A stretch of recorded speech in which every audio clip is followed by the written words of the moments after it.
Mariing iginiit ni Social Welfare Secretary Dinky Soliman na agad silang tumulong sa mga biktima sa pananalasa ng bagyong Yolanda. Din ang kalihim ang aligasyon ng pagbibenta umano ng mga relief goods mula sa ibang bansa. Para sa detalye, balitaan mo kami Waywaya Makalma. Nininaw ni DSWD Secretary Dinky Soliman na walang ibinebentang mga relief goods na dumarating galing sa United Kingdom, taliwa sa inilabas kamakailan sa kanilang pahayagan.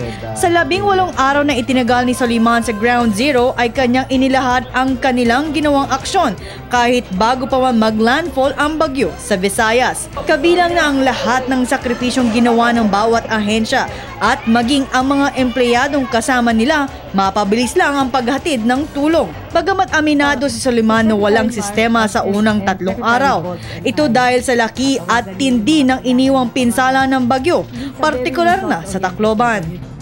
The best that we can given the circumstances.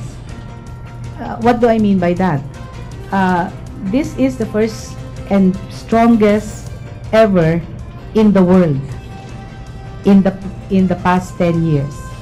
We were prepared, but can anyone be ever prepared? Now we know what we need. But in itself, with those local government units who were able to convince, get people out of the coastline, there were minimal casualties. Samantala, tumanggi naman ang kalihim na magkomento pa sa di pagkakaunawaan ni DILG Secretary Mar Rojas at ni Mayor Alfred Romualdez. Para sa akin, wala hong politika. Ngayon, I cannot speak for Mayor Romualdez, nor should I speak for Secretary Mar Rojas.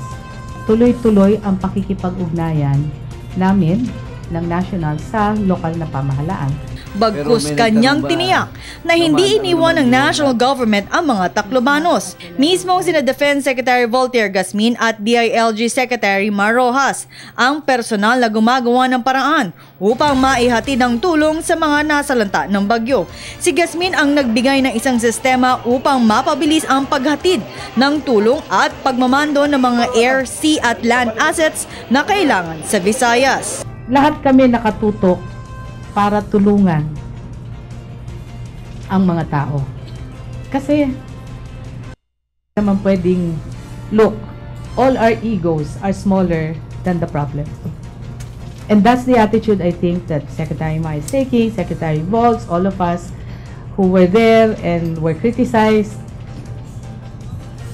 Papasa Diyos ko na lang kasi at that point and even today, ang mas importante ay magawa namin ang tulong na kailangan ng mga mamamayan and mag-coordinate ng mas mabuti kahit na mahirap. Sa huli, umapila si Soliman na itigil na mga batikos at imbes ay tulungan na lang ang mga biktima ng bagyo. Para sa Telebisyon ng Bayan, Waywaya Makalma.